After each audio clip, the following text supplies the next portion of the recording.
Yeah,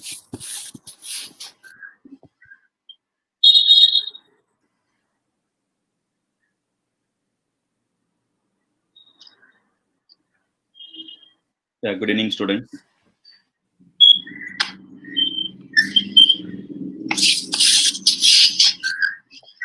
Deepak, good evening.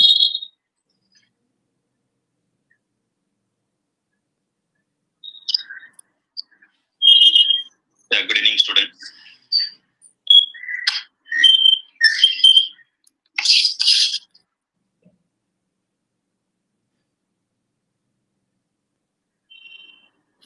Welcome, Ramya. Janaki, good evening. Sairam, welcome. Good evening, all of you. So, very good evening to all of you. Welcome to Premier Academy webinar series, CA Students Free Webinar.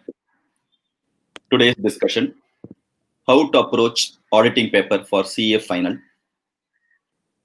I welcome Vikas Oswal sir to deliver the lecture. Very good evening, sir. Good evening, sir. Good evening, sir. Students are waiting for you. Yes. Very good evening to all of you, my dear soldiers. Very good evening.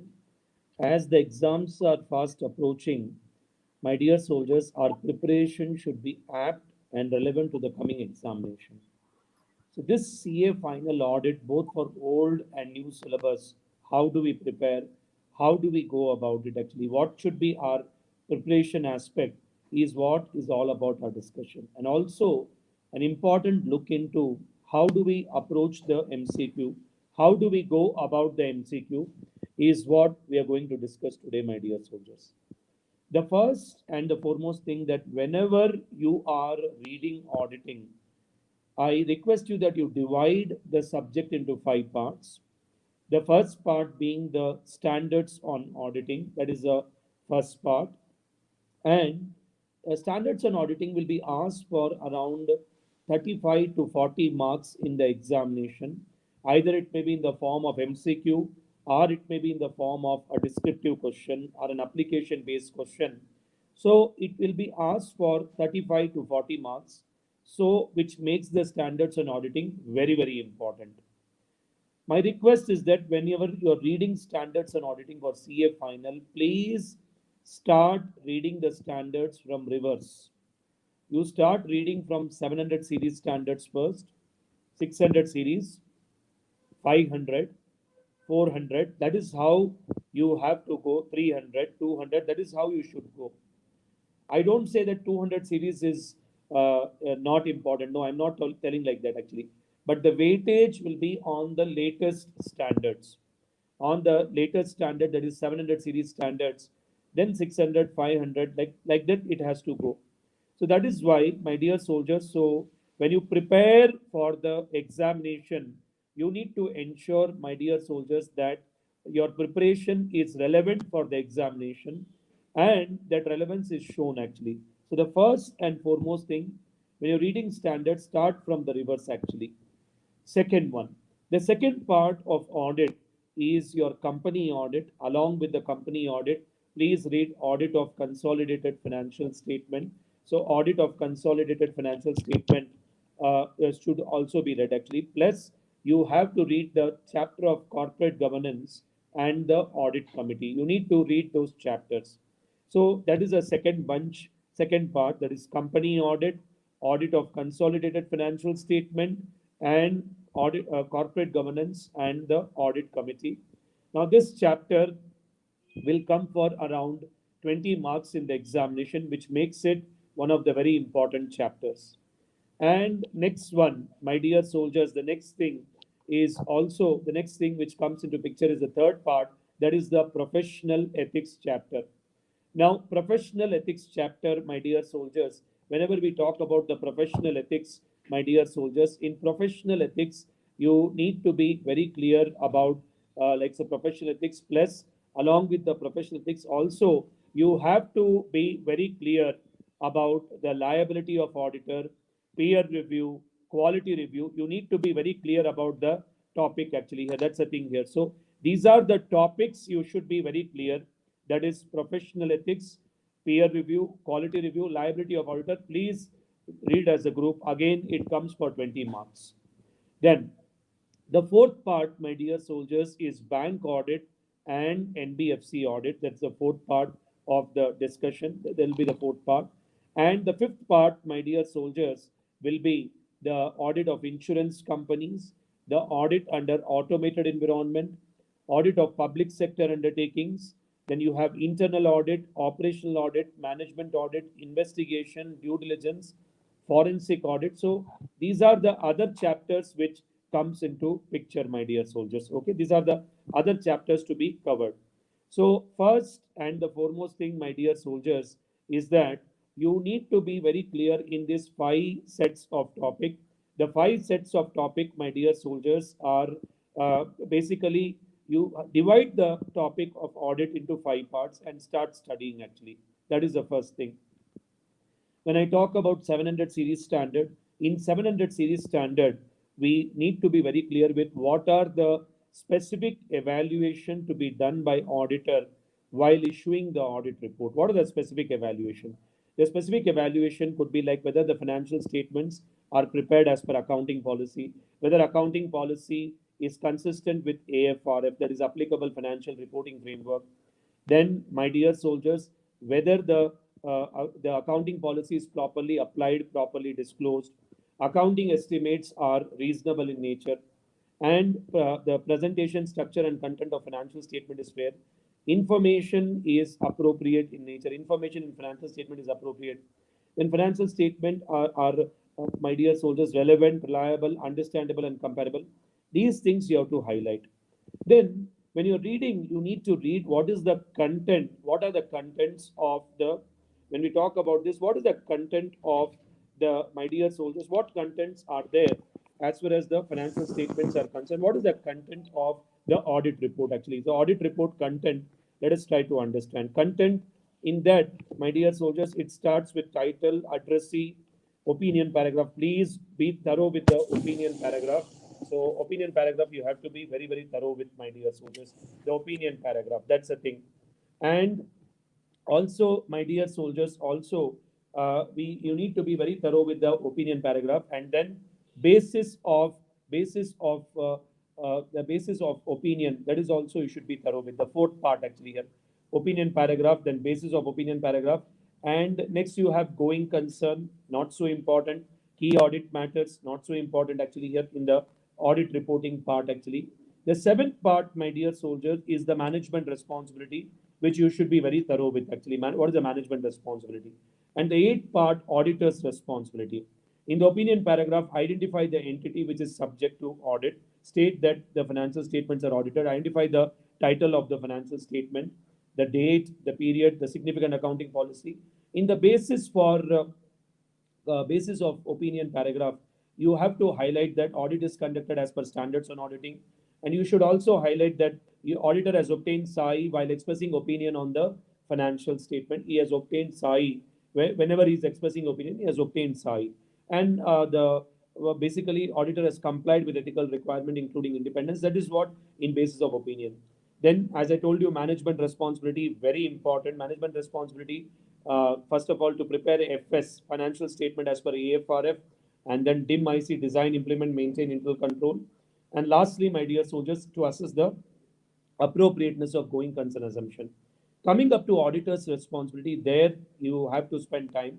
Auditor's responsibility is all about, first of all, auditor has to obtain reasonable assurance that the financial statements are free from material misstatement due to fraud or error. Reasonable assurance is a high level of assurance. It is not a guarantee that all material misstatement will be detected. And we also highlight, actually, my dear soldiers, in the audit, you have to also give the definition that misstatement is material if it influences the economic decision of the user of the financial statement. Then in auditor's responsibility, you have to first of all state that auditor is conducting the audit as per professional, using professional skepticism and professional judgment. And the risk of not detecting a fraud is more than the risk of not detecting an error. You have to identify the risk, you have to assess the risk, you have to check the appropriateness of accounting policy, you have to check the reasonableness of accounting estimate, you have to check that presentation structure content is fair. These are all auditor's responsibility. And coming up to the, and again, you need to obtain SAI to express your opinion. And the last one, when it comes to the last paragraph or auditor's responsibility, you have to communicate. You have to communicate to management and TCWG, first of all, what are the deficiencies in the internal control, plan, scope, timing of an audit. You need to communicate also about the material misstatements in audit and any key audit matters as per SA 701. Then rest of the part of audit report is not so important, but you have to focus till this parts actually. The ninth part is the location of the auditor's responsibility. 10th part, emphasis of matter paragraph, other matter paragraph, uh, then legal and other regulatory requirements of reporting. And lastly, signature, membership number, date, place. These are the things, contents of auditor report. Now, one of the new question which has come in May 18 RTP, it stated very clearly that can an auditor do audit and report as per the international standards on auditing? Can he do it? He can do it as long as it does not contradict the standards issued by ICI. That is how you have to highlight it. Then when we go back to 701, my dear soldiers, know the definition of key audit matter. And key audit matters are those matters which, as per the professional judgment of the auditor, are significant in the current period audit of financial statement. And key audit matter, first of all, what does not constitute a key audit matter? The financial statement disclosures, the going concern, it will not constitute as a key audit matter. The modified opinion will not constitute the key audit matter. Then they may ask you in the key audit matter, they may also highlight you about that what are the areas to be considered for the key audit matters. That is risk of material misstatement, significant risk, auditor's judgment, management judgment, so on. Okay. And key audit matter is one of the favorite standard as of now. And in key audit matter, one more thing what they may ask is that when key audit matter need not be reported if it is precluded by laws and regulation, and if the liability outweighs the benefit, then you need not report the key audit matter. Go to 705. 705, please by heart the qualified, adverse, and disclaimer of an opinion. Don't forget to use the phrase except for in case of qualified in adverse. You have to highlight that financial statement do not show true and fair view. And in disclaimer, the auditor is unable to express any opinion on the financial statement, unable to express any opinion. So please be thorough with the please be thorough with the wordings, my dear soldiers, whenever, because ultimately they may be asking you to express any opinion on the financial statement. So how do you draft an opinion? Then, my dear soldiers, in application side, see what happens if there is one or two misstatement, you give a qualified opinion. If it is one or two SAI or SAI, that is evidence not available, you have to give qualified opinion. Getting the point? If there is more than two material misstatement, adverse opinion. If there is more than two SAI not available, disclaimer of an opinion. Example, if suppose say November 16 RTP question, suppose say example that evidence is not available for investment in foreign associate. Evidence is not available. When the evidence is not available for investment in foreign associate, it is one SAI not available. So in such case, my dear soldiers, here you have to give a qualified opinion. Okay, like that. And one question was that suppose say while preparing a consolidated financial statement, what happened? One entire account of subsidiary was not considered for consolidation. So when the entire account of one subsidiary is not considered for consolidation, all accounts are wrong. There are several material misstatement. When there are several material misstatement, in such case, my dear soldiers, you will give an adverse opinion. If there are one or two material misstatement, qualified. More than two material misstatement, adverse. If one or two SAI not available, qualified. More than two SAI not available, disclaimer. That is the logic you should keep it. Suppose say November 16 RTP, one more question. The evidence was not available. Evidence was not available on accounts receivable, accounts payable, and inventory. Here, several evidences are not available. Then it is a disclaimer of an opinion. Or the question may be the evidence is not available for more than 80% of an asset. It is a disclaimer of an opinion. You will be asked to draft an opinion. So please know the logic, what opinion you are giving. Okay. Then SA 706 deals with emphasis of matter paragraph and other matter paragraph. Emphasis of matter paragraph refers to those matters presented and disclosed in the financial statement. In the question itself, they will highlight that this item is already presented in the financial statement.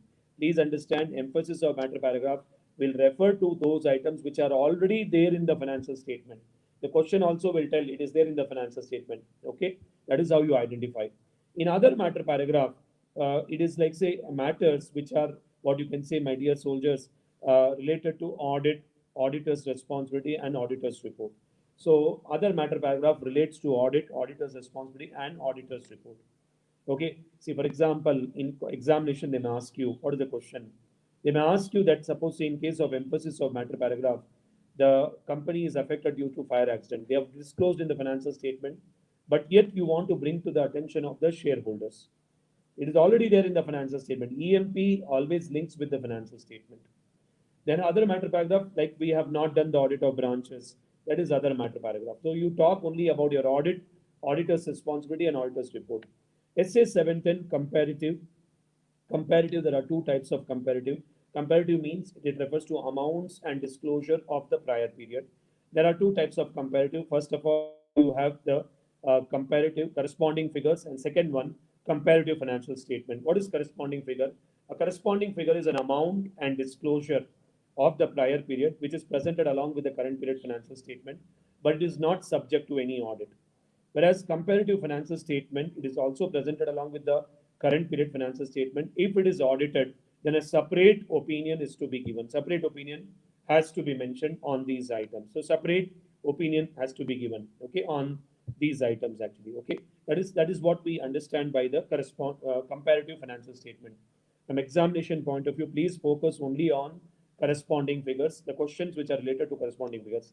As an auditor, I will not express any opinion on the corresponding figures. Any opinion I will not mention, but there are certain exceptions. For example, there was a modified opinion given by the predecessor auditor, and that modification is not resolved, then you will give a modified opinion for both current period and corresponding figures. Second example, where the financial statements were unaudited, then you will give express opinion on corresponding figures as well as current period financial statement. And third one, where a prior period auditor has given an unmodified opinion, but actually there are material misstatement in the corresponding figure, then you will express an opinion. So this is a very important question. And suppose say if the prior period financial statement were audited by predecessor auditor, mention their name, what is the type of opinion they have given, nature of opinion they have given, highlight that, and reason for modified opinion, you should highlight that. Okay. So 710, please focus more on corresponding figures. Then coming up to 720, fairly new standard, and they will definitely raise question on 720, other information. Other information, basically what happens, these are the information other than the audit report and financial statement in the annual report.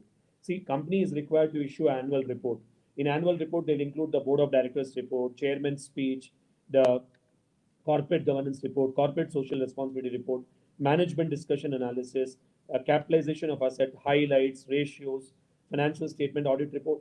Annual report will be a bunch of information. It could be both financial and the non-financial information. It will contain a bunch of information. There will be a bunch of information. So in such case, what happens? The auditor should check, should compare the financial statement and other information, that whether there is any kind of inconsistency between the financial statement and the other information. Other information comprises of board's report, chairman's speech, like that. That's what other information is all about.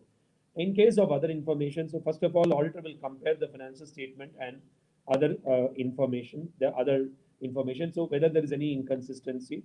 If there is an inconsistency, then request the management to correct it, check whether they have corrected, and see that any revision to be done to the audit report, see that any public notice has to be given. But if the auditor comes across the such situation after the issue of audit report, then in such case, the auditor should bring to the attention of the members by giving a public notice, and also he may seek a legal advice. So you compare the other information with the financial statement and see whether there are any inconsistency. Okay. So please go through 720, very, very important. First, you finish up the 700 series standard, then go backwards. Now, backwards, my dear soldiers, you have 600 series standard. You have SA 600 using the work of other auditor, So the principal auditor will use the work of the branch auditor or other auditor. That is what it is actually here. So go through the responsibility of so what are the factors principal auditor will consider before relying upon the work of the branch auditor? What factors you will consider? What are the factors to be considered?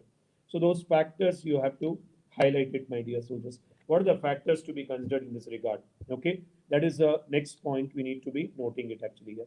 For example, the principal auditor should obtain SAI. It is sufficient and appropriate audit evidence that the work performed by other auditor is adequate. The principal auditor should advise the other auditor about the accounting, audit, and reporting requirement. Okay, that those things. So documenting the procedures performed by the other auditor, significant findings of the other auditor. Then coming up to SA 620, SA 610, very, very important of all 600 series standard, relying upon the work of internal auditor.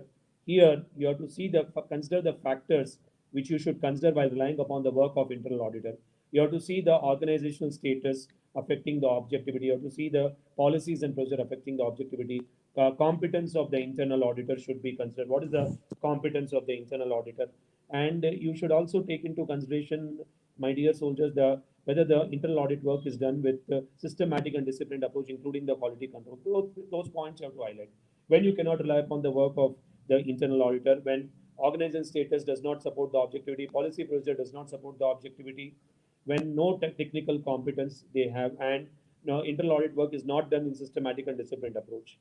And another important thing, when the external auditor can take support of internal auditor providing direct assistance. Internal auditor providing direct assistance, very, very important. So now what has happened, there also they may ask you a question. So in such case, my dear soldiers, the internal auditor providing the direct assistance. So how do we go about it actually? What are the factors to be considered actually here? So here you have to see the organization status, the competence of the internal auditor providing such direct assistance. So they may ask you a question surrounding this actually. And also the management should not interfere with such work. And the internal auditor providing direct assistance should maintain the confidentiality. So they may ask you one important question, that which are areas you cannot take assistance of internal auditor providing direct assistance. For example, assessing risk of material misstatement where too much judgment is involved, accounting estimates, provisions, like external confirmation, you should not obtain their assistance. But for compiling information, even summarizing the external confirmation you can obtain, but you cannot directly obtain the external confirmation. Then SA 620 revolves around, my dear soldiers, relying upon the work of auditors expert. Auditors expert, whenever you're reading SA 620, please connect with SA 500. SA 500 deals with the management expert. SA 500 name is audit evidence. Audit evidence, my dear soldiers, and it is dealing with management expert. Whereas SA 620 is dealing with the auditor's expert. Expert means lawyer, advocate, actuary. So these are all engineer. They're all considered as what come on expert. Now, if the examination question is asked that the management appoints a lawyer to provide provision for taxation. Now, this is an expert appointed by the management. So there, what happens? You have to give reference to SA 500 audit evidence. SA 620 should not come. If it is a management expert, SA 500. If it is a auditor's expert, then, my dear soldiers, it is SA 620. So you have to see the competence and capability of the expert. That is the first and the foremost thing actually here. What is the competence and capability?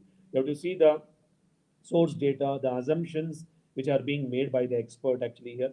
So what is the source data? What is the assumptions which are being made by the expert, whether they are realistic in nature? What are the methods, model, procedures, calculation done by the expert? You have to see that. Okay, so to revolve around the question around that. Then coming up to 500 series standard. 500 series standard also start from reverse, go from 580. 580 written representation. Written representation is a statement made by management. Basically, a statement made by management, a representation made by management on the, let's say, to the auditor. Basically, it's the representation made. So it is a representation made actually. So now auditor has to check that whether the written representation is given, where the management acknowledges their responsibility to prepare financial statement, and where the management also provides, it acts as an additional evidence with other evidence, written representation. Example, for related party transaction, any effects which are related to fraud or error. So it acts as what, my dear soldiers, as an additional, what you can say, as an additional audit evidence. So that's what is all about the written representation. In written representation, my dear soldiers, also, so written representation is given for two purposes: confirming certain matters by the management and support certain audit evidence. As I told you, related party transaction, going concern, fraud, subsequent events, litigations, inventory valuation. That for that you obtain written representation. Now, one of the question is that suppose a written representation requested is not provided. Then in such case, inquire with the management and TCWG. Then also ascertain reevaluate the integrity of the management. Why is he not providing the written representation? Consider the implication on the audit report on the financial statement when such written representation is not provided. So you have to consider all these factors. Then going to SA 570, another very important standard, going concern. Going concern, please be thorough with the auditor's responsibility. One secret in auditing, please be thorough with the standards on auditing that's there, but you be thorough with the auditor's responsibility. You be thorough with that. Because in every question, most of the question what they'll ask, as an auditor, what will you do? If you don't have time, then please run through the auditor's responsibility at least. Now, 570, what is the auditor's responsibility? First of all, auditor has to obtain SAI as to appropriateness of management use of going concern assumption in the preparation of financial statement. Auditor must obtain SAI as to material uncertainty in relation to events and conditions that causes significant doubt over the going concern assumption. Auditor should see the effect on the financial statement. What is the effect on the financial statement? That must be considered by the auditor. The auditor should also assess whether the assessment of going concern assumption is done by the management. If it is not done, request them that please do the assessment. Auditor should also see the future action plan. He should see the cash flow statement which is issued by the management. Then indicators of going concern, operational, financial indicators, other indicators. It's pretty much simple, but go through that. And then next one, so you have to see the litigation pending against the company, subsequent events. Then you have to see the subsequent interim financial statement in relation to the going concern. Then coming up to SA 560, subsequent events. Subsequent events are those events which occur after the date of financial statement, before the date of audit report, and any events which occurs after the date of audit report. In case of subsequent events, my dear soldiers, understand that two types of subsequent events, adjusting events and non-adjusting events. Adjusting events provide evidence that the condition existed as on the date of financial statement, and non-adjusting events are those which provides evidence that the condition arose after the date of financial statement. Now, in case of subsequent events, my dear soldiers, first of all, as I told you, responsibility of auditor. So he has to understand the procedure followed by management to identify the subsequent events. You have to see the subsequent interim financial statement. You have to see the minutes of read the minutes of the meeting and inquire with the management about the subsequent events. Inquire asset destroyed, inquire asset appropriated by the government, inquire about increase in the commitments and loans. So those kind of things will come under the subsequent events. Next one, my dear soldiers, SA 550 related party. Related party, first of all, my dear soldiers, related party, you have to focus on the transaction which are outside the normal course of business. For example, sale made with an intention to repurchase, circular arrangement, then heavy discounts given to related party, then change in the terms and condition before the expiry of contract, then any management premises given without any consideration, management services provided without any consideration, corporate restructuring, or dealing with an entity which is located in a country where there is weak corporate law. So transaction which is outside the normal course of business, and what are the documents which will help you to identify the related party transaction and relationship, like say income tax returns. You can see the minutes of the meeting, you can see the previous year financial statement, so on and so forth. So what are the various documents, agreements, contracts with the related party, with the management, with the director, those registers which shows the related party transaction. SA 540 accounting estimates, very important. Accounting estimates are the approximation made by management to confirm certain matters and to support certain, like say, basically it's an approximation made by the management because of the lack of precise means of measurement. Now, accounting estimates having high estimation uncertainty and accounting estimates having low estimation uncertainty. That is, accounting estimates is nothing but provisions and contingent liability. Now, accounting estimates having high estimation uncertainty, basically what happens, it will involve there is no recognized measurement technique given in the FRF. The data is not readily available, and there is a significant variation from the current year and the past year accounting estimate. So it involves huge of high estimation uncertainty and low estimation uncertainty where the business is recurring in nature. When you make a provision, when you make an accounting estimates where business is recurring in nature, where data is readily available, where the measurement models are given as per applicable financial reporting framework. In SA 530 audit sampling, please go through the approaches of sampling. There are two approaches, statistical approach and non-statistical approach. Please go through the approaches and also go through the sample size, sample design, and selection of sample. So in audit sampling, two areas are very important. What are the approaches to sampling? Statistical and non-statistical, and sample size, sample design, and selection of samples. Sample size, always understand that higher the sampling risk, lower. So in such case, when the sampling risk is high, you should also, my dear soldiers, increase the sample size. So by increasing the sample size, what I do, I will reduce the sampling risk. So definition of sampling risk. So whatever procedures you apply on a sample, the results, the conclusions are not matching when the same procedures are applied to the entire audit population. So audit sampling risk, you be thorough.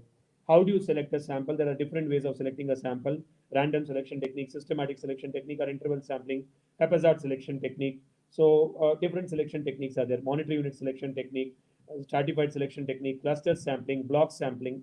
Please know this sampling technique.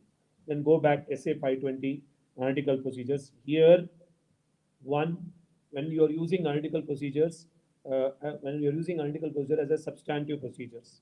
So so you have to see that suitability of analytical procedures, evaluate the reliability of data, evaluate, my dear soldiers, examine the expected data, and last one, determine the difference between the expected data and recorded amount. So, and please be thorough with the what you can say, my dear soldiers. And sometimes they ask you a question about how do you ascertain the reliability of data.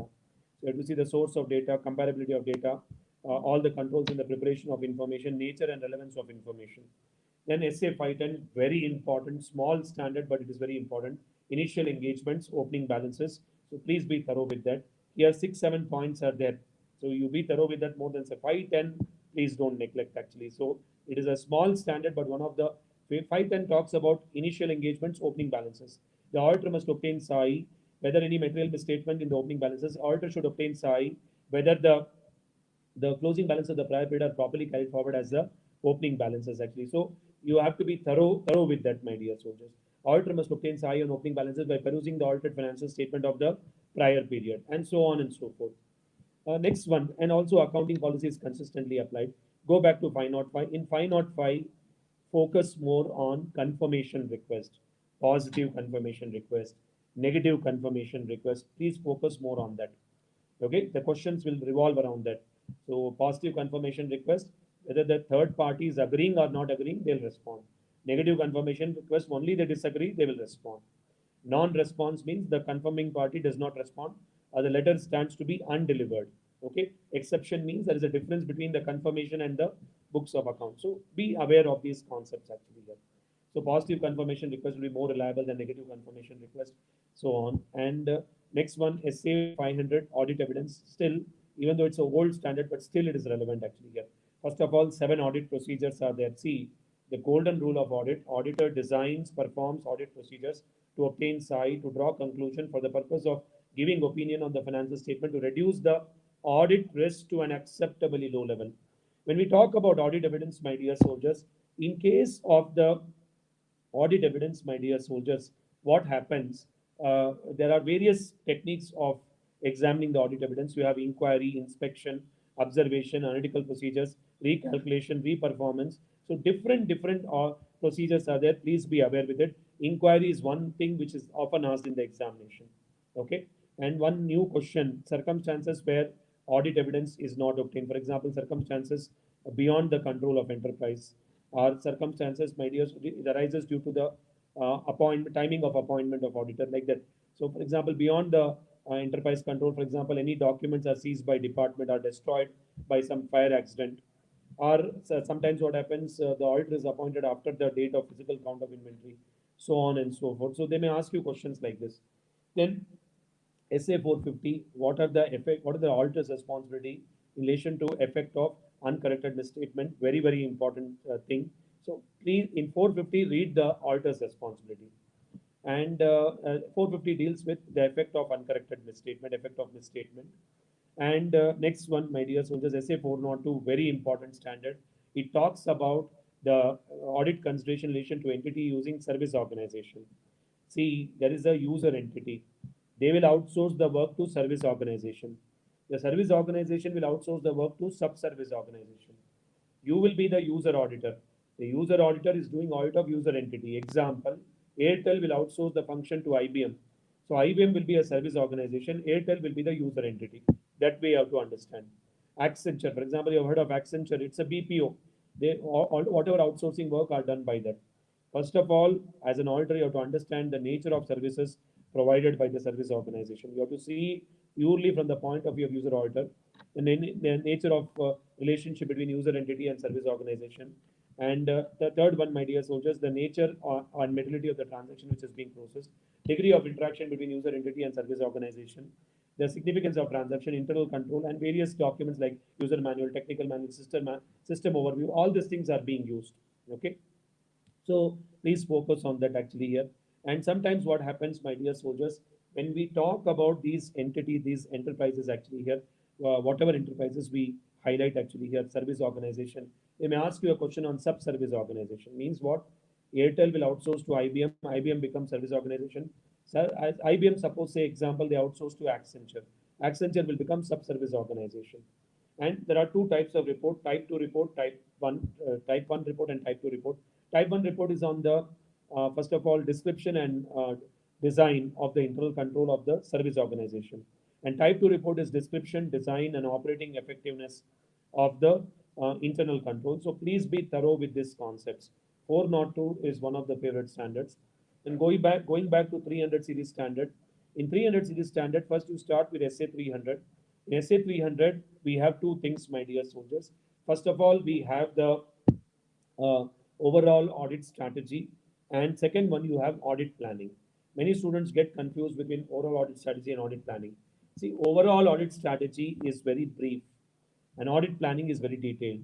Overall audit strategy does not talk about audit procedures. Whereas audit planning talks about the two types of audit procedure: the risk assessment procedure and the further audit procedure. So the questions will revolve around these two things, either planning or overall audit strategy. Some question may be asked on audit program. So audit program is used to implement the plan. Okay, that's the thing. Then next one, my dear soldiers, we may get a question on SA 315, identifying and assessing the risk of material misstatement by understanding the entity and its environment. In this chapter, please focus on what is significant risk as per SA 315, risk of fraud, risk of related party transaction, risk of transaction outside the normal course of business, risk due to accounting requirement. Okay. And you also read, my dear soldiers, the control environment. What is the control environment? You need to go through that. What revolves around control environment that way. And what are the risks related to information technology? Please be thorough with that. And coming up to, my dear soldiers, coming up to SA 320, materiality in planning the audit. Basically, what is a benchmark? How do you set the benchmark for determining the materiality? Benchmark is nothing but basis. You apply a percentage on the benchmark. How do you consider that? You have to consider the elements of financial statement as a benchmark. Benchmark could be turnover, revenue. You have to apply a percentage to arrive at what is materiality. Then item on which the user tends to focus. Then the how the entity is financed, how the entity is structured, life cycle of the product, nature of entity, complexity of the entity. Those can, how do you arrive at the benchmark? And can you change the materiality? Can you revise the materiality? If you're revising the materiality, then you should also revise the performance materiality, so that you have to highlight. In SA 330, auditors' responses to assessed risk. So what happens? The very strong point. Auditor designs, performs audit procedures to obtain SAI, to draw conclusion, to give opinion, to reduce the audit risk to an acceptably low level. If audit risk cannot be reduced to acceptably low level, auditor has to give a modified opinion. Okay. So 330 deals with the two types of audit procedures. It deals with further audit procedure, and under further audit procedure there are two types of audit procedure. It is test of control and substantive procedure. So it revolves around that. Okay. Should I do a retesting of control? Yes, there is a change in the control environment. There is a change in the personnel, in the point. So there is a change in the general IT controls. So like that. So these kind of things you have to highlight it in the examination. Then, my dear soldiers, when we talk about the standard, again, let us go back in standard SA 200 series standard. SA 200 series standard, yes, it's a mother of all standard. There, they may ask you what are the objectives of an audit: to obtain reasonable assurance that the financial statements are free from material misstatement due to fraud or error, to communicate as per standards on auditing, to report as per standards on auditing. They may even ask you what are the inherent limitations of audit. Why does an audit fail? So because audit risk cannot be reduced to zero. You cannot reduce all the risk to zero. It is not possible. You cannot detect all the material misstatements. So there are some inherent limitation because of nature of financial reporting, nature of audit procedure, timeline of financial reporting, cost and benefit factors, and last one, some other specific matters. When you go to the SA 210, SA 210 now in the last May 20 RTP and November 20 RTP, they have asked questions on SA 210 agreeing to the terms of audit engagement. Two questions are there. First of all, what are the contents of the audit engagement letter? Scope and objective of audit, form and content of audit report, responsibility of auditor, responsibility of the management, and my dears, applicable financial reporting framework, which is nothing but accounting standard. So they may ask you question in this manner actually. So what are the contents in the November 20 RTP? What they have done, they have asked the question. They have given that the various contents of engagement letter, but they have not mentioned about the management responsibility. They are asked what is the discrepancy in the engagement letter. So they have not given the management responsibility that way. And also they've asked another new question in May 20 RTP where it was on what are the preconditions to an audit. So preconditions to an audit, whether AFRF is acceptable, management is responsible to prepare financial statement as per financial reporting framework, management is responsible to design, implement, maintain internal control, then management should provide access to books and records, management should provide unrestricted access to a person within the organization. So management should provide additional information. That thing will come into picture. And coming up to my dear soldiers, the SA 210, again, can you change the level of assurance after issuing a engagement letter? Can you lower the level of assurance? Yes, there should be a reasonable justification. Is it appropriate? So you have to highlight those points. And whether audit engagement letter can be revised in case of recurring or repetitive audit, answer is no. But there are some exceptions: change in senior management, change in governing body, change in laws and regulation, change in volume of business, change in pronouncements of ICI, change in reporting requirement. Like that, you have to write down. And where management misunderstood the terms of engagement. Then, my dear soldiers, SA 220, quality control in the audit of financial statement. Now, when you're reading SA 220, please read along with the SQC1, Standards on Quality Control.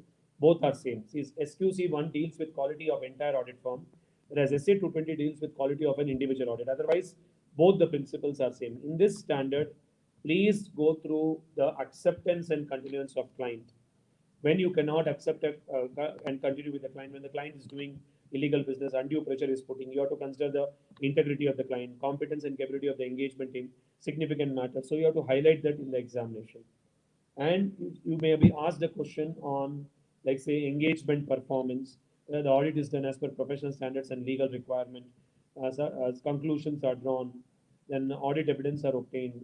So like that, you have to highlight. And also they may ask you a question on, my dear soldiers, the roles of engagement partner and engagement quality control reviewer as far as the audit is concerned. See, engagement partner is another name for auditor.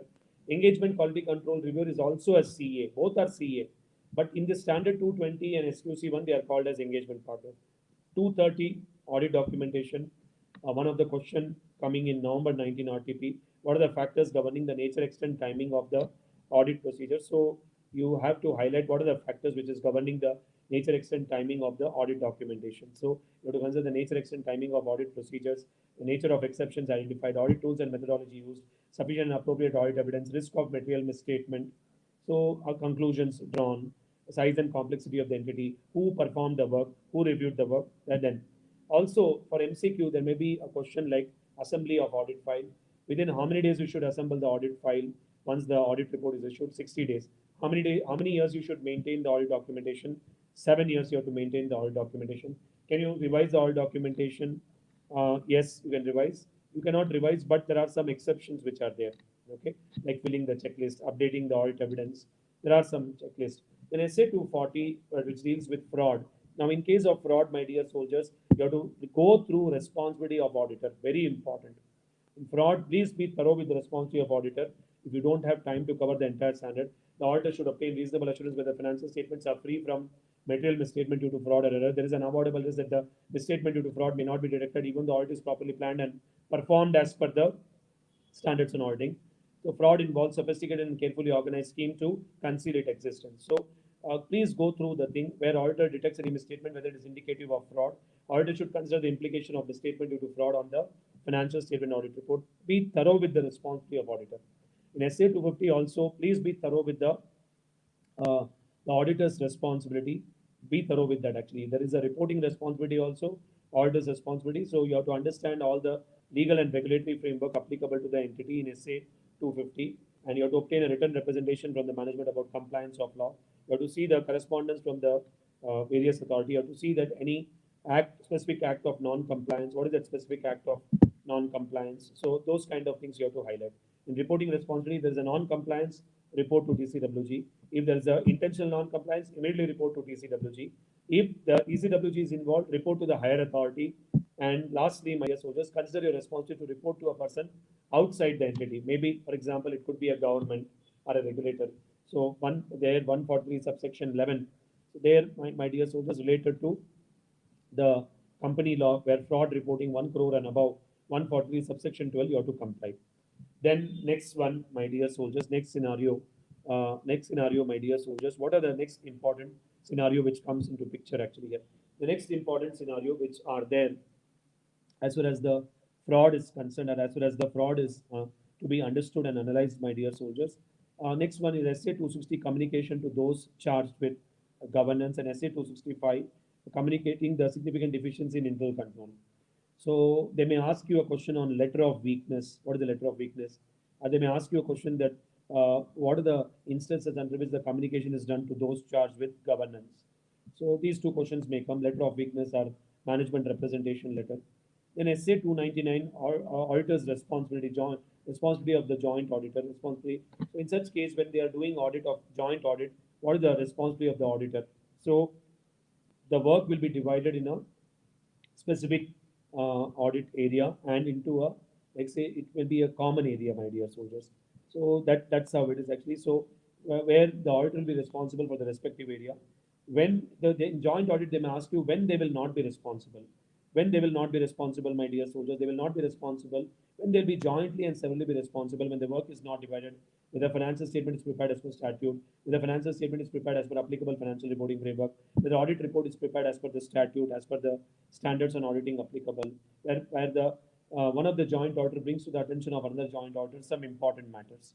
So that is all about SA 299. Then going to, my dear soldiers, so let us go to the next one. The next one, my dear soldiers, you have to read company audit. In company audit, please be thorough with section 141. That is eligibility, qualification, disqualification of auditor. Please be thorough with that. Section 139, 140, that is appointment of auditor. 140, resignation or removal of auditor. 143, duties, my dear soldiers, rights and duties of auditor. Please be thorough. And they often ask question on branch audit, that you be thorough. And 148, my dear soldiers, deals with the cost audit. I don't know why they have an obsession towards cost audit. The reason I'll tell you, because we CA don't do cost audit, but simply they'll add a question on cost audit. So please don't neglect cost audit. Okay, fine, my dear soldiers. And CARO 2016, this is going to be the last examination for CARO 2016. So when any last examination, often the examiner will raise question on those areas. So CARO 16, please be thorough with the 16 clauses. So be thorough with that. They may ask a question on CARO 16. So clause by clause, you should know all the 16 clauses.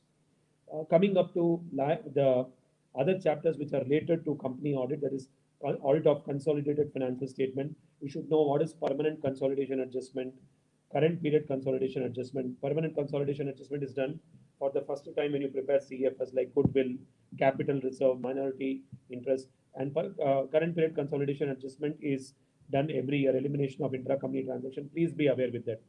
And in audit of consolidated financial statement, what happens? We should be thorough with the reporting requirement. For example, if the principal auditor is also the component auditor, the auditor of a subsidiary company. The next one, if the principal auditor is not an auditor of a subsidiary company, and the principal auditor and the component auditor are doing audit on the financial statement which are prepared as per different financial reporting framework.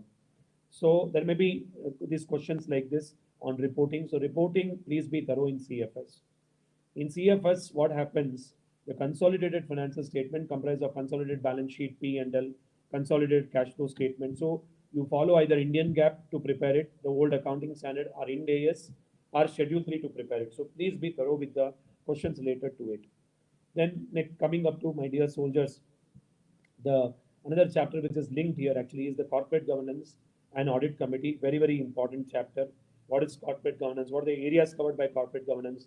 Meaning of audit committee, board of directors. So composition of board of directors and audit committee, please be thorough with that. There are other committees like stakeholder relationship committee, nomination remuneration committee, risk management committee. These questions definitely may be picked up for the purpose of what, my dear soldiers, the MCQ. So please be thorough with that. And other important questions in examination. Next one, my dear soldier, the third part is professional ethics. Now, in professional ethics, my dear soldiers, you be thorough with in the first schedule. First of all, part one, which is applicable to CA in practice. Please be thorough with the clause two, which deals with the sharing of fees with other professionals actually. So be aware of the exceptions with whom you can share the fees. Actually, you can share the fees with the not only another CA member of ICA partner, but also you can share the fees with the lawyer, then company secretary, cost accountant, actually, those the things you should be remembering it actually. Clause 2 of part 1 of first schedule, sharing of fees, very important. And they straight away jump from to clause number 6. Clause number 6, very, very important. Soliciting the client or soliciting the professional work, very, very important. So here they may ask you a question that, for example, when we are issuing a invitation card for any function, so those invitation cards should be given to only friends. It should be given only to the relatives. It should be given to only to the existing clients. Existing client it should be given. And they may ask you a question on website. Can you give details of the client in the website? Yes, if it is permitted by the regulator. 6 is very important.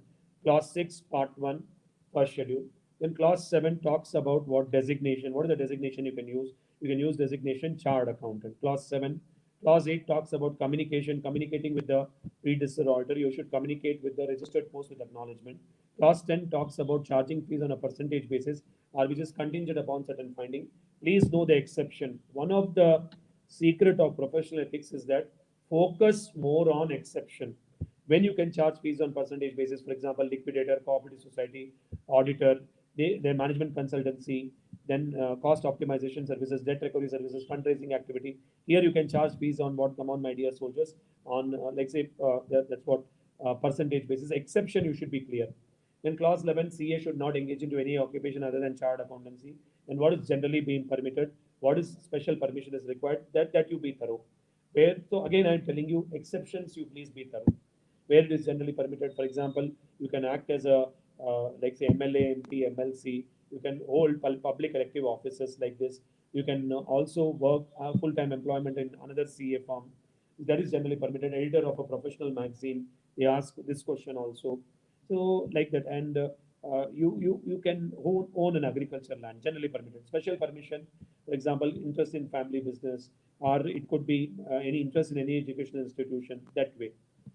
So next one, coming up to clause number 12. Clause number 12, if I allow any other person to sign the financial statement or audit report, then CA will be guilty of professional misconduct. So go through the exception. What are the documents we can allow people to sign? Very, very important. So from clause 6 to clause 12, very, very important actually. Then going forward, my dear soldiers, in the first schedule, you need to be very clear with the, my dear soldiers, the clause 2 of part 4 of the first schedule, that is, which brings disrepute to the profession. So they are often now asking question whether they are bringing disrepute to the profession. Then coming up to the second schedule, in second schedule, three parts are there. Part one, the clause number 1, which talks about confidentiality, very important. Clause 2, my dear soldiers, clause 2, where I allow, I issue an audit report or issue a certificate without it being examined by me, myself, my partner, or any other CA in practice. So clause 2 is important. Clause 3 also, where you certify a project report, when you certify any projections or forecasts, when you certify its truthness, but you have to give reference to SAE 3400. Examination of prospective financial information, don't forget that. So you can always evaluate the reasonableness of assumption, the source information. Then clause 4, when you talk about clause 4, you can, if you express an opinion on entity where the CA is formed as a substantial interest, CA will be guilty. So here clause 4 also important. Clause 5 deals with material facts known to the auditor. Clause 7, very, very important, most important clause in the second schedule, that is clause 7, part 1 of second schedule. when the auditor does not exercise due diligence or is grossly negligent of his duties. So be aware of the cases. Clause 8, 9. So clause 10, when auditor fails to keep the client's money in a separate bank account or uses such money for some other purposes actually. So clause 10 is very important. Then clause 1 of part 1, part 2 of second schedule is also very important. Clause 1, part 2 of second schedule, that is very important, my dear soldiers. Clause 1 talks about when an auditor fails to comply with act, regulations and guidelines. You should be thorough with section 21, which deals with other misconduct. Section 27 deals with the branch auditor. You cannot have a branch office beyond 50 kilometers, then there should be a full-time member, should be in charge of that branch office. So we would have learned this thing actually here. Also, my dear soldiers, so it is all about the branch office, what branch office is dealing with actually here. And then, my dear soldiers, also, you should be thorough with the Council General Guidelines. In Council General Guidelines, please read from Chapter 4 to Chapter 10 of Council General Guidelines, which deals with, like say, for example, if a related party has a substantial interest, I cannot express opinion. How many number of tax audit you can have? 16 numbers. How many number of company audit you can have? 20 numbers. You should maintain books and records like cash book, ledger. So those things you should be clear. And you should be aware of management consultancy services. Management consultancy services can be provided by the auditor, but three things will not fall under management consultancy services like underwriting, brokerage, and portfolio management services. So this is all about professional ethics. Then you also have liability of auditor, liability under Companies Act, criminal liability under Companies Act, civil liability under Companies Act, liability under Income Tax Act. Please be thorough with that. And also, this is a small chapter. And next one in the company, my dear soldiers, in professional ethics, you have peer review and quality review. Quality review is not applicable to the old syllabus, so only peer review.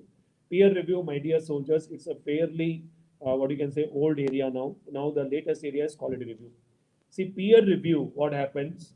Work of one CA is checked by another CA who is a reviewer, and this CA whose work is checked is known as practicing unit. So you have to see that whether the audit and attestation services are provided as per the professional standards, ethical standards, and technical standards. So peer review, please be thorough with peer review. Okay. So, and now they even asked what is the number of days within which you will complete the peer review. This number of days, you be careful with MCQ question. Maximum time limit to complete the peer review is 90 days. Within 15 days, the practicing unit should provide details to the practicing unit should provide the details to the reviewer. Reviewer should respond within 15 days. So the number of days you should be very clear in peer review. Peer review has 4 stages: empanelment of the reviewer, who can act as a reviewer. He should be a CA in practice for 10 years or more. Okay, and those things, so you should be clear. And second one, the planning stage, and third one, execution stage, and last one, reporting stage. Every stage is important in peer review. Quality review. Many students, they ask a doubt, what is the difference between peer review and quality review? In quality review, you will focus only on statutory audits, whereas in peer review, you will focus on attestation and audit services, attestation and assurance service. They often use this word only. Attestation assurance service is another name for audit. Okay, so peer review is very detailed, whereas quality review, my dear soldiers, is very limited. That's how it is. Okay, so that you should be aware actually.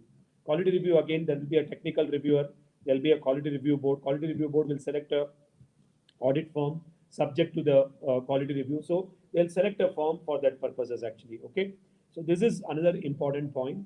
And next one, my dear soldiers, next topic is bank audit, NBFC. Bank audit, I request you to go through all the past examination questions.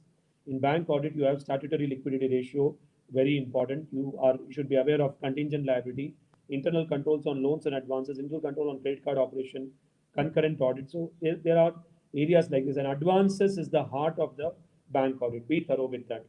In NBFC audit, lot of amendments, changes has happened. So first of all, NBFC, Investment Credit Company, draw an audit program of investment credit company. This is a new topic which has come up. Actually, in the old NBFC, especially old students, you should be aware that there are 3 types of NBFC: loan company, then you will have investment company, you have asset finance company. All these 3 have been merged, and they have created an NBFC, investment credit company. So please be thorough with that. Then reporting in case of NBFC accepting public deposit, not accepting public deposit. Be thorough with that. What is the exception report which has been issued by the auditor? And in NBFC, also be aware of classification of frauds: forgery, fraud, cash shortages less than 5,000, less than 10,000, so more than 5,000, more than 10,000, cash shortages, foreign exchange discrepancies like that. So what classification of fraud in case of NBFC? NBFC, small chapter, please be focusing on that. They may ask you a question on that. Then coming up to other topics, in other topics, my dear soldiers, insurance, you have general insurance for old syllabus and general insurance and life insurance for new syllabus. Okay. So insurance, be thorough with the basics like say premium, like claims, you should be clear, unexpired risk reserve, and now this time they have given more stress on solvency margin. Many places I see MCQ question on solvency margin, which is nothing but every insurance company has to maintain solvency margin, that is asset minus liability should be greater than 50% of the minimum paid up share capital. It should be, they have to maintain the solvency margin. Okay, that is how it works out actually here. So whether the company is maintaining a solvency margin, so that there they may ask you a question. Trade insurance, for life insurance, which is not applicable for old syllabus, don't even bother about that. But for life insurance, my dear soldiers, you should be thorough with again premium, claims, investment function. What are the investment function? They may ask you. They may ask you what is free look cancellation, what is the function of actuary, what is like say, my dear soldiers, understand by surrender of policy. Please be thorough with that actually here. Lapse of policy, actually you have to be thorough with that. And going with that, my dear soldiers, once we are completing the discussion on this, then we move forward to the next area actually here. In next area, you have a new syllabus, audit under automated environment. It's a small chapter. Please be thorough with that. The general IT controls, the application controls, entity level controls, actually process level controls. So you be thorough with that, and also data analytics. Whereas for old syllabus, you have EDP audit. EDP audit, all past examination question, you read it, computer assisted audit technique, the method of obtaining the audit evidence, what are the new developments in the EDP environment, what are input controls. So please be thorough with that actually for old syllabus. Then going forward, you have internal audit, operational audit, and management audit. Read all past examination questions in these chapters. Please be thorough with that. Okay. They'll not experiment much around this chapter. And also same for investigation and due diligence also. Go through all the past examination questions. For new syllabus, you have another additional, that is forensic audit. Forensic audit, please be thorough with, because it's a fairly new area. So planning of forensic audit, what is the forensic audit? What is the difference between forensic audit and other audit? So there you cannot be selective. You have to go through everything actually here. Then audit of public sector undertaking, please be thorough with all past examination question. That is more than sufficient. Okay. So this is all about what the chapter wise understanding of the syllabus actually. Now, my dear soldiers, let us move forward. Let us go ahead actually with the other important aspect you should remember. See, how do you prepare for the auditing, for the examination? You take a paper and pen, my dear soldiers, and write down what I highlight actually. How do we prepare for auditing? First of all, we have to follow, my dear soldiers, a 30-10 approach. You need to follow a 30-10 approach, my dear soldiers. A 30-10 approach you need to follow. What is 30-10 approach? 30 minutes you read, 10 minutes you write. Many of you will have a memory problem of reading, writing like that. So 30 minutes, please read the subject, close the book and start writing, start scribbling. Believe me, it will enhance your memory like anything. Second one. The second thing, my dear soldiers, read loudly. Don't not so loudly, but at least you should be in a position to hear it. That reading of loudly you should read it. That's the thing. Some people only stare at the book and very after 10-15 minutes they go to sleep. Don't do it. Read loudly. So it will be in mindfulness in the subject. Then do relevant reading. Relevant reading you do. Take up the last 3 RTPs, take up the last 2 MTPs, mock test paper, go through them. So do relevant reading, my dear soldiers. Read, which is an important topic, my dear soldier. That's why I told you for standards and auditing come from reverse. Relevant, what is relevant? You first focus on that. What is important? You focus on that. See, brain has a limited energy. Unnecessary topics you should not take up. One of the student, bank audit, he told that I'm going to purchase guidance course on bank audit. I said, bank audit, they don't ask much question. Why are you getting into bank audit? No, sir. I'm interested in bank audit. I love bank audit. And that time, no question was asked. And this guy kept on buying 500 rupees, 500 page worth of bank audit guidance note. Wastage of time. See, there is no end of learning, relearning, unlearning. It's always a process. See, in 2000s, we were doing sales tax. 2010 we were doing VAT, 2020 we are doing GST. We forgot what is sales tax. We learned the new things. Adaptation, adaptability is important. So focus what is relevant, what is important. Then fourth one, my dear soldiers, return on investment. Return on investments. There are certain topics which are small in size, but they give fetch you maximum marks. So why are we missing out those topics? Write down return on investment means invest less time but get more marks. Finish off those topics. Example, peer review, then quality review, finish that. For new syllabus, quality review is there. For new syllabus, audit under automated environment. Finish that actually. It's a small topic actually. Then liability of auditor. Then audit of consolidated financial statement.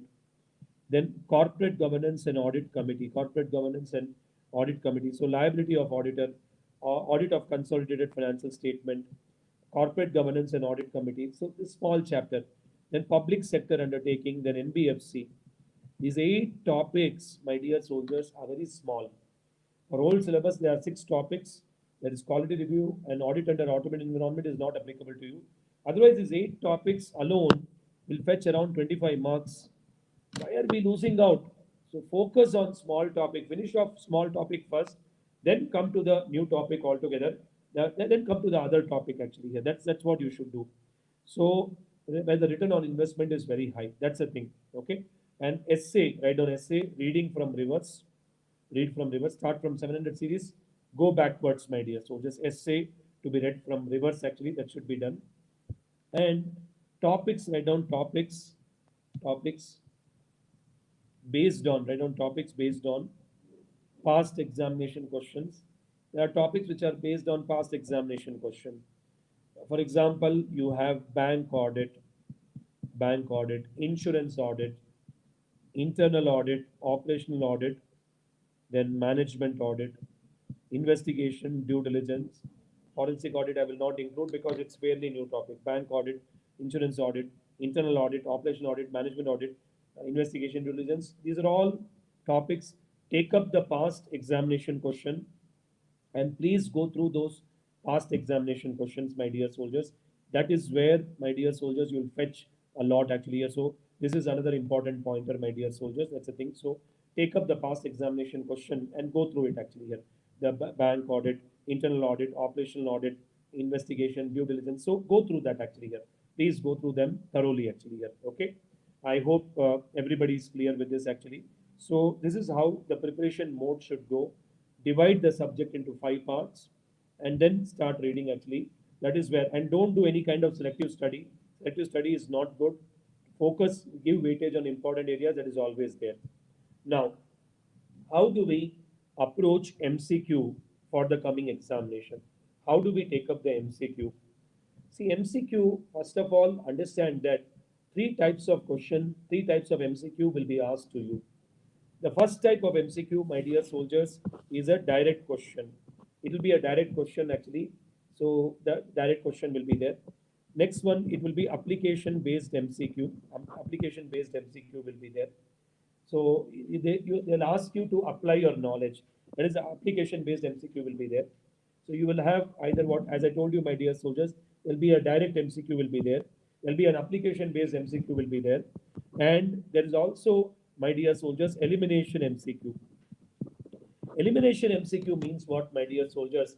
In elimination MCQ, the question will be like, say, not correct, not incorrect, which is not included. So that is what we come under what come on, my dear soldiers, elimination based MCQ, elimination based MCQ.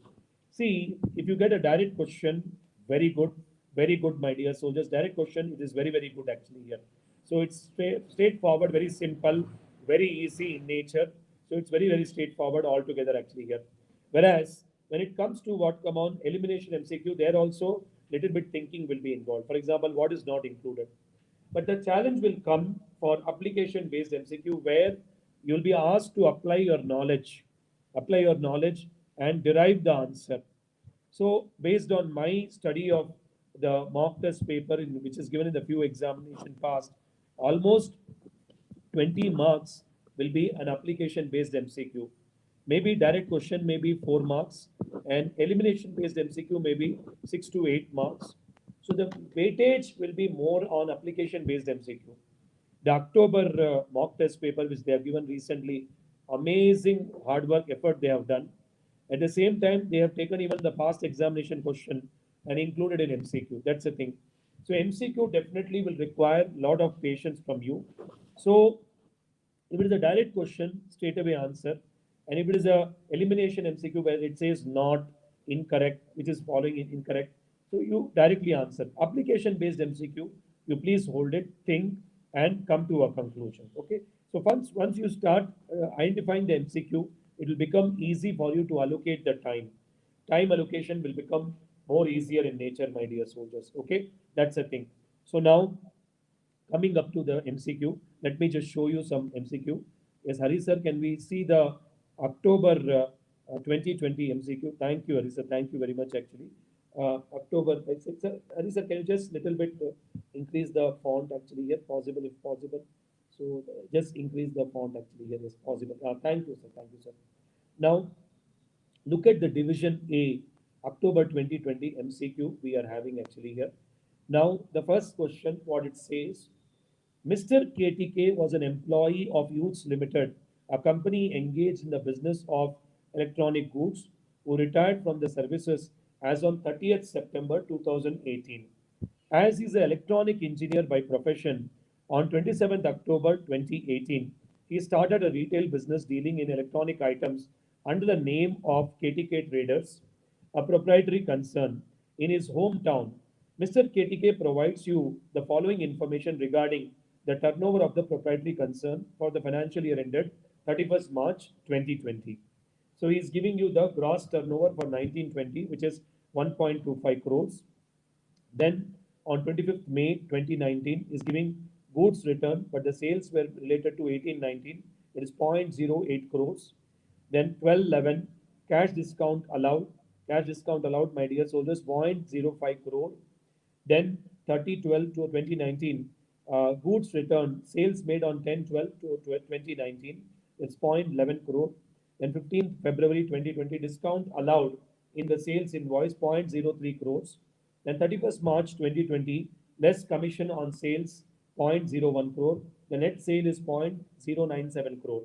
Now, what they say here, my dear soldiers, as per section 44AB of the Income Tax Act 1961, every person carrying on a business shall, if his total sales, turnover, or gross receipt, as the case may be, if the business exceeds 1 crore rupees, if any, the previous year, get his accounts audited by an accountant before a specified date. Considering the above, which of the following shall be considered as a reason for applicability or non-applicability under the section 44AB of the Income Tax Act? You see this question, he has given the turnover, he has given details of goods returned, cash discount, discount allowed on sales invoice, he has given all these details. And he's asking you, whether the tax audit will be applicable or not applicable. Now, this question was asked for 4 marks almost 6-7 years back or 4-5 years back. Now, what are they doing actually? They're taking the past examination question and putting in MCQ. Okay, so that is the first thing you keep it in mind. It is not tough. It is not tough. So if you solve past examination question relevant, then my dear soldiers, no issue with that. Now, if I just go up the numbers a little bit up actually, so you have the turnover as 1.25 crores. That's the turnover. Now, sales, goods returned, sales made during the financial year 18-19. Now, even if it is a sales related to last year, for the purpose of tax audit, it will be deducted. If it is a GST audit, I will not reduce a sales return which is beyond 180 days, but for tax audit, even if the sale is made in the last year, it will be deducted. So I will take 1.25 minus 0.08 crores. I will reduce that. Cash discount is not deductible. Goods returned during the year 0.11, my dear soldiers, that is very much deductible. 0.11 is very much deductible. Then discount allowed in the sales invoice. Discount allowed in the sales invoice, that is also, my dear soldiers, deductible. That is also deductible in nature. Okay, so it is deductible. If I add 0.08 crore goods return, Then 0.11 crore goods returned during the year. And if I add the discount on the sales invoice, which is nothing but trade discount, I will get, my dear soldiers, 0.22 crores. So 0.22 crores I will get. So 1.25 minus 0.22 crores, I get 1.03 crore. So in my view, tax audit will be applicable. It will be applicable, my dear soldiers. So now let us come down and let us see what is an answer here. Let us come down. The option says that tax audit will be applicable because it is having a turnover of 1.25 crores. No, this is not the thing. Second one, tax audit shall be applicable. It is having an effective turnover of 1.03 crore, which is more than the prescribed limit. So definitely B is the answer. C says it is not applicable, 0.97, 0.98. So P is the answer. So tax audit will be applicable. Okay, soldiers. Now next question. Next question. Let us go. Now this is an application-based question. It will push your thinking. Application-based question is all about analyzing and capturing the detail. That is application-based question. Now look at the second one. MMH and Company is a large firm of chartered accountants having 10 partners and 7 branches across India. So there are 10 partners. The firm has undertaken statutory audit of branches of some insurance companies, public sector banks. They were also central statutory auditors of major private sector banks in South India. So basically, what is happening? It is they are doing audit of large banks. Okay, fine. On 1st September, firm got intimation for peer review board regarding the peer review. So regarding the peer review, they got the intimation. Okay, fine. The board recommended some name of reviewers. Yes, practice unit selected CAR and intimated the name to the board. CAR, along with the qualified assistant, did an on-site review. The firm was not happy with the preliminary report issued by the reviewer, arguing that findings of the reviewer were baseless. The managing partner of the firm wrote a letter to peer review board doubting on the eligibility of the reviewer. Instead of asking a question, what is the eligibility of the reviewer, is giving all build up to you and telling that about the eligibility of the reviewer. So if you see, first of all, practicing unit are of 3 levels: level 1, level 2, level 3. Level 1 do audit of listed company, and they are all central statutory auditors of banks and insurance company. If you see this, MMH and Company is a level 1 firm. Okay. The first you understand from the first paragraph. What is the eligibility of reviewer? You should be having 10 years experience. You should be a practicing CA. You should not be guilty of misconduct. If he is doing a review of level 1 firm, he should have at least minimum, my dear soldiers, or 7 years experience in that. Okay. 7-year experience in the level 1 clients. He should have also done the audit of listed companies for 7 years. Then only he can act as a reviewer. Okay, that is the thing. So this is the question which is coming up, my dear soldiers. How do I go about it? So I said peer reviewer, minimum 10 years experience you should have. So here A is giving 15 years, C is giving 15 years, off limit. I don't have to read this at all. Now, point number B, what does it say? A peer reviewer shall be chartered accountant having at least 10 years of experience in practice and should have conducted the audit of level 1 entities for at least 7 years. B is the most suitable answer. But let us read D also. Peer reviewer should be chartered accountant at least for 10 years, experience in the level 2 entities for at least 7 years. No, only level 1. Level 1 entities means the listed company, central statutory auditors of bank. So here, my dear soldiers, the option number B is the answer. So it's a fairly new question, but this question, my dear soldiers, is more of a direct question actually. Why? Because he's just giving you straight away what is the eligibility of the reviewer. So even though there is a theory, but still you don't have to put too much pressure. Okay, you have to recall. See, whenever you recall your knowledge, it is more of a direct question. Remember that this is a direct question altogether. Eligibility of the reviewer. Then next one, third question. Let us go to the question number 3. A letterhead of CA Panaj, a practicing chartered accountant, is reproduced below. Panaj De Pankaj, ACS LLB FCA, chartered accountant and member of parliament.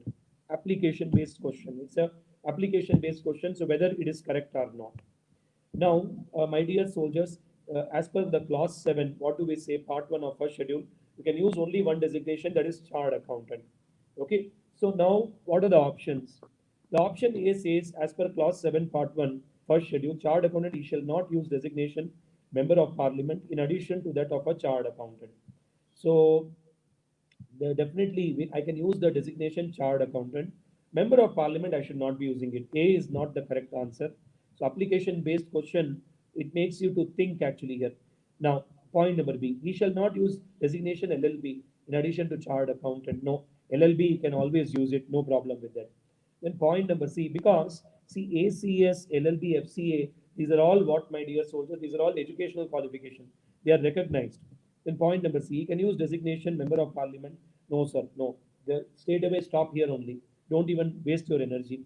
Next one, clause 7, my dear soldiers. What does it say, my dear soldiers? Is that the first schedule of chartered accountant, you can use designation chartered accountant company secretary as is a member of the company secretaries of India, my dear soldiers. That's the thing here. So now, my dear soldiers, here, what is the parameter we have to consider actually here? So if you see, my dear soldiers, first of all, if company secretary chartered accountant, we cannot use it actually here. Then you cannot use member of parliament, that also is eliminated. He shall not use designation LLB in addition to that of a chartered accountant is enrolled as a part 7 of chart. This is also not done. So here, the more closer, my dear soldiers, answer is A, my dear soldiers. A, we have to come back to A and pick up A, my dear soldiers, because rest all are grossly incorrect. But A, my dear soldiers, they say don't use member of parliament. That's the thing. Okay. So that A is the option. Next one, let us go to the clause fourth one, my dear soldiers. Let us look into the fourth question actually altogether.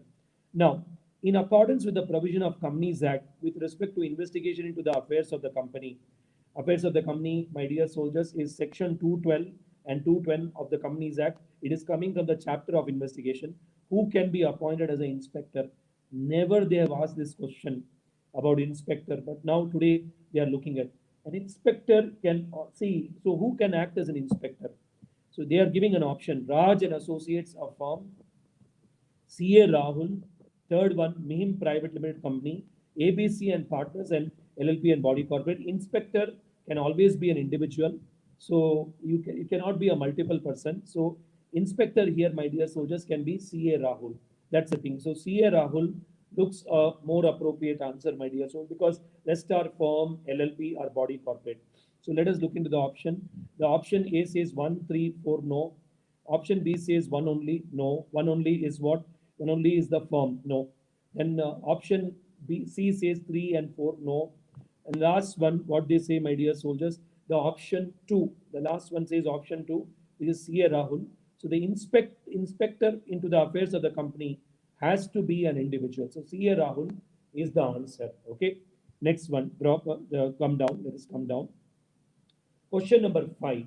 Now, question number 5, my dear soldiers, let us read the question. VAS Limited, a subsidiary of KEP Limited, is engaged in the business of manufacturing of fertilizer. 15% of the KEP are held by central government, 25% are by Kerala government, 20% by Karnataka government. Now, Messrs. ABC and Associate of the firm of Chartered Accountant has been appointed as a statutory auditor of VAS Limited by its board of directors. Now, you are required to suggest which of the following statement would be correct actually here. See, VAS Limited is a subsidiary of a government company kept limited. This was a previous examination question converted into an MCQ. Okay, converted into MCQ. So that is what they have done. So don't neglect previous examination question. Now they are throwing as an MCQ. Now, since he is the first auditor should be appointed by CAG within 60 days of the date of registration. So here straight away you can go to A. A straight away is giving the answer that first auditor will be appointed within 60 days from the date of registration. You don't have to see the other option 180 days, 30 days, 30 days. No. So it is the A is the correct answer. Then question number 6, straightforward question it was. Question number 6, during the audit of AMC Finance Limited, an NBFC, the auditor found that a fraud was committed by its employees amounting to 107.8 lakhs. The management of company took severe action against the employee, and the auditor took all the necessary steps to report the fraud. Which among the following steps auditor should take with respect to fraud committed by employee of the NBFC? So what steps we should be taking up actually here? So fraud reporting in NBFC, fraud classification in NBFC, exceptional reporting in NBFC. These 3 topics are now hot topics. And they have made one topic that suppose say if there is a fraud committed by the employee in NBFC and the amount is more than 1 crore, to whom should we report actually here? So don't get into 143 subsection 12. Here for NBFC, the first option, report in prescribed form should be sent to Central Fraud Monitoring Cell of RBI within 3 weeks from the date of detection of the fraud. So A is the correct option. Actually, here I don't have to see other option at all because we have to report to the central monitoring cell. But are they using again central monitoring cell in the other option? B, no. C, they are using central government. D, they are using promoter. No. So you have to report the fraud committed by employee to the central fraud monitoring cell. Very straightforward question actually, but it's a new type of question. Students often they don't read it. Okay. Seventh question. Seventh question looks like a straightforward question. And so it's like a direct question. As per Regulation 20, Part D of second schedule of SEBI LODR regulation, who among the following shall be appointed as a chairman of a stakeholder relationship committee? Chairman of stakeholder relationship committee, who it can be? So here they say small shareholder director, no. Whole time director, no. Executive director, no. It always has to be a non-executive director. Stakeholder relationship committee is created by listed company to address the grievances of the investor. They have not received the financial statement, they have not received the balance sheet, they have not received the dividend. There it is being used to address. Then point number 8, my dear soldiers, question number 8. Messrs. Ramraj and Associate have been appointed as a statutory auditor of Venus Limited for the year 1920. During the year, company has entered into some related party transactions. Okay. CA Ram, the engagement partner, has taken management representation letter regarding proper accounting, presentation, and disclosure of related party transaction. Is there any further responsibility of CA Ram in respect of other procedures to be performed for related party transaction? Now, see again, this is a question, theory question, which is asked. Generally, the question will be what are the responsibility of auditor related to related party transaction? But he is giving a different spin. So they are taking all the old practical questions and throwing as an MCQ. Now, here, should I apply additional procedures? Definitely. I need to assess whether any fraud will arise due to related party transaction. So apart from obtaining written representation from the management, whether RPT, RP or related party relationship, related party transactions, I need to obtain whether any risk will arise around that. So I have to apply additional procedure. Now A says no, stop reading that. B says no, stop reading that because you have to apply additional procedure. C, you see, yes, the audit firm responsible to perform audit procedure to identify, assess, respond to ROM, risk of material misstatement arising from entities' failure to appropriately account for related party relationships, transaction, and balances, and obtaining merely management representation can be considered as sufficient and appropriate audit evidence. Then C, we can hold it. D, yes, auditor has responsibility to detect fraud and error with respect to related party transaction. No, so we are not directly involved, but is there any element of fraud risk we have to see? C is the more appropriate answer here. So we have to see more risk which is arising, which risk which is giving rise to the fraud. The ninth question, my dear soldiers. In the ninth question, my dear soldiers, CA Ajay was appointed as a statutory auditor of TUV Limited at Delhi. TUV Limited has a branch office at Pune. Branch auditor Suresh was appointed to conduct the audit of Pune branch. CA Ajay provided CA Suresh a questionnaire regarding the details of branch office of certain specific account and balances to be filled by CA Suresh, in which indication of material misstatement are involved.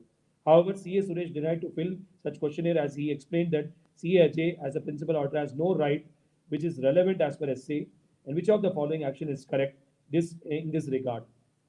So this is the story of branch auditor and a principal auditor. Again, an application-based question. So he says that the branch auditor says that the principal auditor cannot have an access. So what do we highlight actually here? Now, SA 600 is the answer for relevant SA, correct. SA 600 is a standard, we should use it. That's the correct thing. CA, because using the work of another auditor is nothing but branch auditor, subsidiary company auditor. So SA 600 deals with that. CA Ajay is correct in asking for information from CA Suresh through the questionnaire. So this seems to be an appropriate answer. Let us wait and watch. Then second option, SA 610 is relevant. You don't read also because the answer is related to SA 600. Next one, C. SA 600 is relevant essay. It is a relevant essay. So let us hold it SA 600. CA Suresh is correct in denying filling the questionnaire as CA Ajay. Instead of asking CA Suresh sent the filled up questionnaire, should himself verify the specific branch details as indication of material misstatement in there. No, this is not correct. So A is the more appropriate answer. And point number D is dealing with 610. 610 deals with internal auditor. So you should know the essay number and name, must and mandatory. So A is the correct option. Then question number 10, my dear soldiers. Question number 10, Messrs. Rian, Viraj, and Associate are statutory auditor of ABC Limited. for the financial year 1920. The company has a strong internal control team during the course of audit. CA Beyond, the engagement partner, found that company has factories all across the country. In order to verify the wage expenses at all factories, CA Beyond decided to use internal audit team of the company. So the external auditor taking a direct assistance of the internal auditor. That is what it is. IA providing DA, internal auditor providing direct assistance. Okay. So he accordingly discussed the same with Mr. Gaurang, the chief internal auditor of ABC Limited, to provide him a report on wages and expense across all factories. Which of the following requirement SA 610 are required to be fulfilled by CA Beyond prior to using the direct assistance of internal audit team as per SA 610? Okay, SA 610 question, new type of question. First, CA Beyond should obtain written agreement from management of ABC Limited that internal audit team should be allowed to follow statutory auditor instruction. Okay, this looks okay. Then point number B, CA Beyond should obtain written agreement from Gaurang that his team will keep matters confidential. This is also okay. And third one, B, A and B. So option C looks more better. And what is option D? CA Beyond can use direct assistance of internal audit team after discussing the same with the management. No prior agreement is required. No. Agreement is required. So C is the best option here. Okay. So that's the thing. C turns out to be a best option. That's the thing. Okay. Now let us move forward. Let us move forward to the next type of MCQ which has been asked in the examination. You have the integrated MCQ. Don't get a shock or a heart attack whenever you see the heading integrated case scenario like that. See, it will have multiple chapters mixed up and given as one MCQ. So you should not be like say get like say okay my God it is so much integrated MCQ what it is. It's nothing but 3-4 chapters mixed up and given as an MCQ. Again here also application based, elimination based, and my dear soldiers, you will also have the last one my dear soldier, that is the direct question may also come into picture. Let me read this question. Minsan Limited, an unlisted company in South India, is engaged in the business of spice oil extraction. The total paid up capital of the company is 9 crore. The details of annual turnover and profit of company for the last 3 years are given below. They have given the turnover, the year, so 31st March 18, 527.21 crores, and profit 50.16. 31st March 2019, 301 crores, 1.25. 31st March 2020, 104.13, and the loss is 10.25 crores. Okay, this is the thing. Now, next one, come down, please come down. The company is using conventional method of extraction of oil from spices. This requires more human intervention. Hence, the cost of production is high as compared to innovative method used by other new companies. So they are getting into oil extraction of oil from the spices. Okay, so now though the company had significant growth in past years, it has not it has done not done well over the last 2 financial years due to competition. So if you see the numbers from 527, it is falling to 301, from 301 to 104. If you see last 3 years number from 50 to 1.25 to loss of 10 crores. So you can see the company is going into loss. Okay, that's the situation. Company is getting into loss. That is what it is actually here. Now, a new competitor, Natural Extract Limited, had come into market, and by the end of the March 19, they captured 75% of the market share by offering product at a reduced price. So there's a price war which is happening.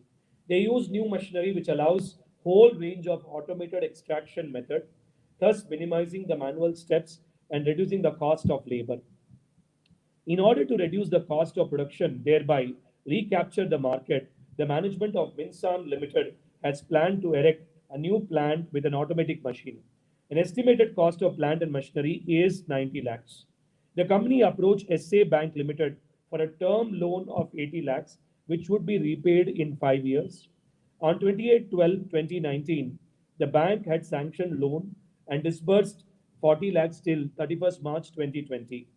Minsan Limited has appointed Messrs. Check and Check Chartered Accountant as auditor of company at its AGM held 18 September 2019 for a period of 5 years. So, as agreed, the audit team commenced their audit work on 1920 in February 2020 and completed the work by May 2020. The audit team submitted the following findings to the engagement partner. What are the 5 findings they have given? PX Limited, one of the material supplier, filed a case against the company on 12 September 2019 for a compensation of 3 crores. So it is a contingent liability. Have they disclosed the contingent liability? Second one, company has made estimate of allowance of debtors of 5%. So they made a provision of what, my dear soldiers? 5%. Third one, 70% of value of inventory was only covered in physical verification during the year 1920 due to the outbreak of novel coronavirus COVID-19 and subsequent lockdown. So 70% of the inventory alone is covered, and they have not covered the complete inventory. Then company got a show cause notice from State Pollution Control Board for the contravention of provision of hazardous and waste management rules. So there is a non-compliance of law. Okay, fine. 3 incidents of fraud were noticed, total 1.02 crore. Fraud committed by purchase manager 85 lakhs, accounts manager 15 lakhs, cashier 2 lakhs. So 1.02 crores is a fraud being committed. Okay, fine, noted. Now, as an auditor of Minsan Limited for the year 1920, answer the following question given in the fact. So he has given the scenario. What is the answer, my dear soldiers? Let us look into the answer. Yes, let us look into the question, sir. Yes. Can we go down, sir? Can we go down? Yes. Now, 11th question. 11th question, what does it say? Though the company has significant growth in the past years, it has not done well over the last 2 financial years. As per SA 570, there are certain events or conditions that individually or collectively may cause significant doubt over going concern assumption. In order to assess whether Minsan Limited is going concern or not, which of the following audit procedure should not be performed? Not be performed. When you see not, you become happy. It means not too much pressure actually here. So this is like an elimination question, which will not be an audit procedure. Okay. So he's talking about for going concern assumption, which will not be an audit procedures. Let us see the option. The first option, it says analysis and discuss with the management of the company to find out whether installation of new plant and machinery would enable the company to reduce the cost of production. Okay, first option. Second option, inquire with the company's legal counsel regarding existence of legal litigation claim against the company, reasonableness of management assessment of their outcome, an estimate of their financial implication. Definitely, I will apply this procedure. So I'll inquire with the legal counsel of the company to know what is the status of litigation, my dear soldiers. Let us see the other option, option number C and D. C and D. Let us see the option C and D. Option number C and D, my dear soldiers, evaluating the management's future plan and strategy to increase the market share of the product. Okay, that is also a procedure you will apply. And fourth one, analysis and discuss the company's cash flow profit of the previous year with the projected actually. So the point, this is point number D actually. See, the option A is an option, my dear soldiers, which is becoming irrelevant. In the institute suggested answer of mock test paper, they have given option as D. This is absolutely incorrect because B, C, D are a clear-cut procedure highlighted in the SA 570. So I don't know why there was an error in making that mock test paper. Maybe sometimes the error happens, but they have given the option as D, 11D. 11D is not the option, 11A. A is the wrong procedure. It is not suitable for going concern assumption. So please be careful, my dear soldiers. Okay.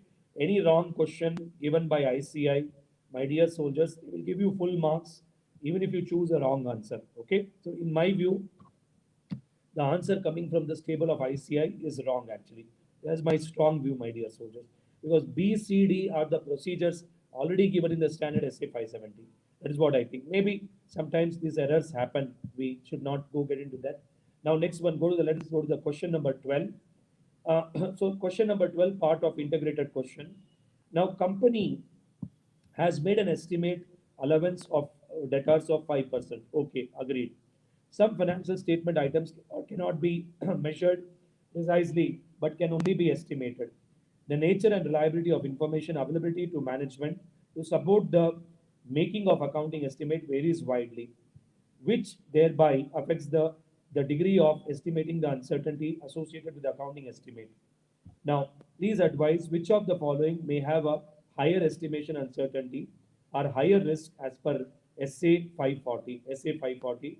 So he's talking about accounting estimates having high estimation uncertainty. These are accounting estimates having high estimation uncertainty. Let us look into that. So let us look into that. Judgments about outcome of pending litigation with PX Limited against the company. Okay, this may have a high estimation uncertainty. Next one, point number B, estimates made for inventory obsolescence that are frequently made and updated. So this, when it is frequently made, it is not a high estimation uncertainty, it is a low estimation uncertainty. Then point number C, a model used to measure accounting estimate is well known. Assumptions are observable in the marketplace. So this is also a low estimation uncertainty.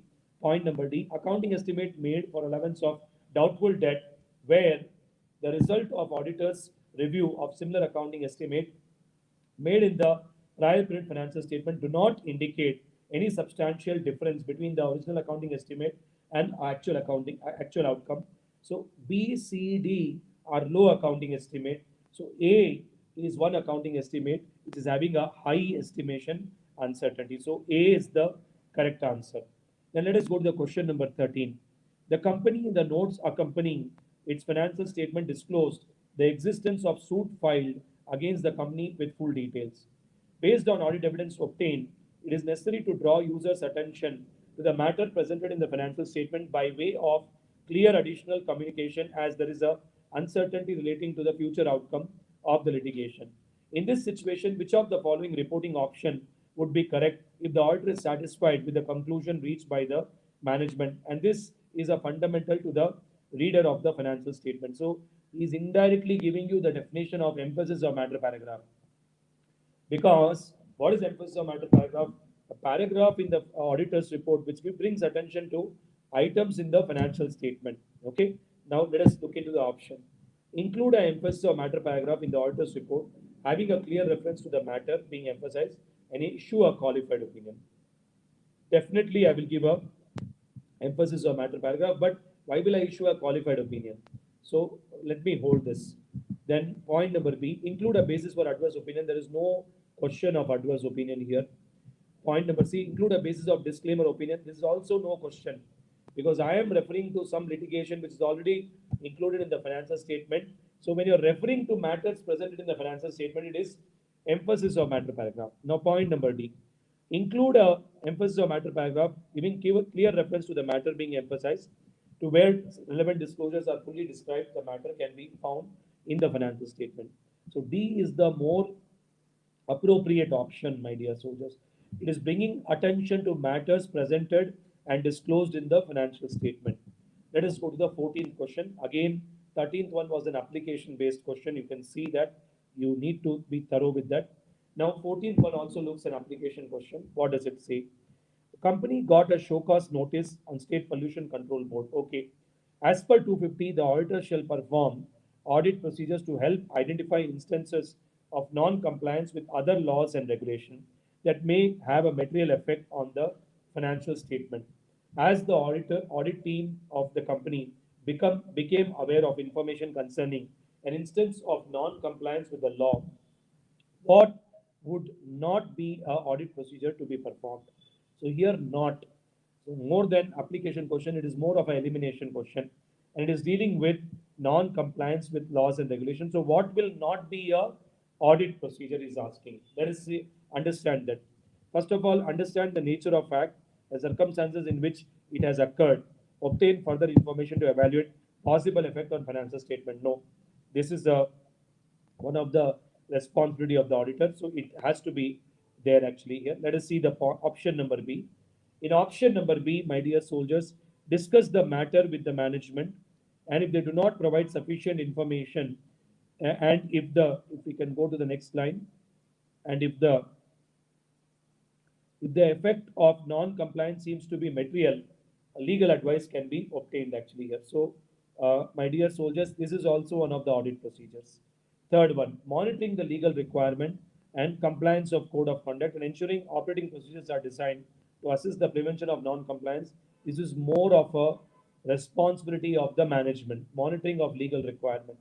So C should be the answer because monitoring of, when you read SA 250 management responsibility, they have a responsibility to monitor the legal requirement and code of conduct. So C should be the answer. But let us see D, evaluate the implication of non-compliance. So this is an audit procedure. So C is not a audit procedures. It will not be a audit procedures, my dear soldiers. That's the thing. Let us go to the 15th question. The company availed some amount of loan for new plant and machinery during the year under the audit.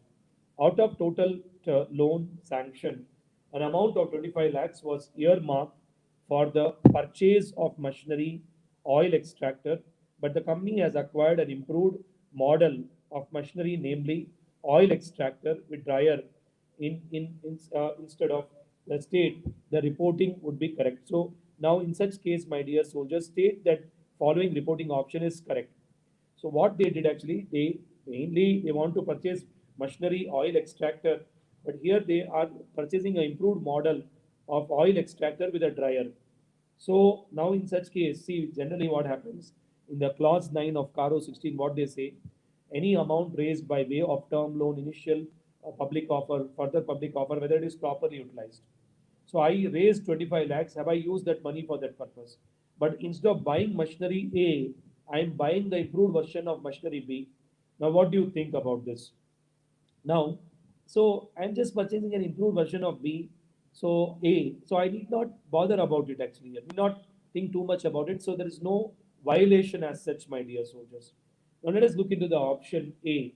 State the fact in Caro report that out of term loan taken for machinery oil extractor, rupees 25 lakhs was not utilized for acquiring the machinery for which it was sanctioned.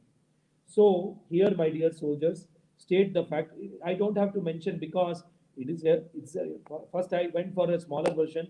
Now I'm going for a better version. Second one, ask the management to change the terms and condition. Not required. It's a small thing.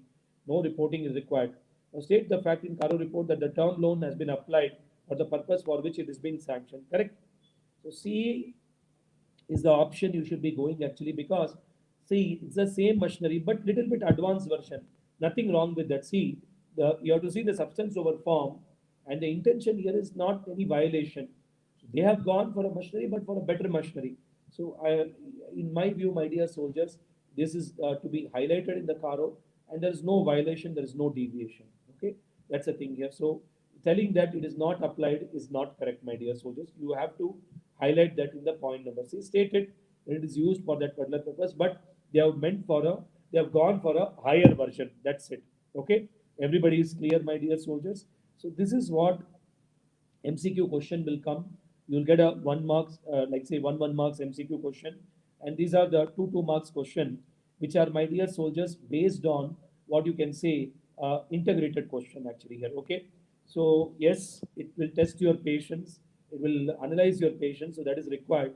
So you have to thoroughly read the question, and some of the question you saw, they were all past examination question but converted into MCQ. Okay, in examination, my dear soldiers, when you get the question paper at 1:45, from 1:45 to 2 o'clock, you go through the question paper, descriptive question paper, as well as MCQ. MCQ possible, the 1 marks 10 questions. You try to arrive at the answer. What could be the answer? Try to do that actually here. So that's the thing. But anyway, you cannot write it actually, but they'll give you the MCQ paper. Now from 2 o'clock to 2:05, they'll give you 5 minutes. For 2 o'clock, the answer sheet will be given, but 5 minutes will be taken by you to fill up the details. Okay. So now after that, should I start with MCQ? Should I start with the descriptive? Better you go with descriptive, because at least 3 questions you write down for descriptive. 3 questions you write down for descriptive. So three questions of 14 marks each. So up to 42 marks you attend descriptive. Because initially what happens, the MCQ will should not consume your time. You should not extract your this thing. So first decide what are the 3 descriptive question you will answer. So each question 25 minutes you should give. So if you start writing from 2:05 at 3:20, 3 questions will be over. Then from solid 3:40 to 4 o'clock, you sit on MCQ. You sit on MCQ, and in that 15 minutes gap, you would have been figured out, okay, what is a MCQ, another thing. You would have figured out some answer actually. That's the thing. Then From 4 o'clock to 4:50, the balance to descriptive question should be taken, and keep last 10 minutes, my dear soldiers, for like buffer time to go back, review another thing. Please be mentally prepared for the lengthy questions they may ask actually. You would have seen the length of the MCQ question. Don't get scared. Mentally be prepared actually for that and start solving those questions of the sort actually here. That's the thing here. When you write the answer, descriptive answer, at least 80% of the answer should match with the material, my dear soldiers. It should go ahead and match with the material. And at least, like say, 90% of your definition should match with the material. When it comes to definition, it should be done. Write down point-wise answer. Please don't bluff when you write in the examination. Okay. So I wish you all the best for the coming examination, and I hope these tips will be useful to crack the examination in the future, my dear soldiers. I thank Hari sir and the entire team of Premier Academy, which is doing a great effort in putting these kind of programs for the welfare of the students actually here. Please take the benefit of the question papers which are given, the tests which are given at the Premier Academy, my students. So which are like say curated by experts and evaluated by professionals, my dear soldiers. So please take benefit of those test papers. Now the examination is extended, so please write more test paper. Contact Premier Academy for test paper. Okay. Thank you very much, my dear friend Hariharan sir, for this opportunity. Thank you so much, sir. Thank you so much, sir. In detailed analysis, superb analysis, sir. Hope students also enjoyed the program. Thank you so much, sir. We'll meet you soon. Thank you, sir. Thank you. Dear students, tomorrow, 5 o'clock, we are having how to approach MCQ for intermediate law paper. Kindly share the info to your friends also. Tomorrow evening, 5 o'clock, we can meet again. Thank you, sir. Thank you, sir. Thank you.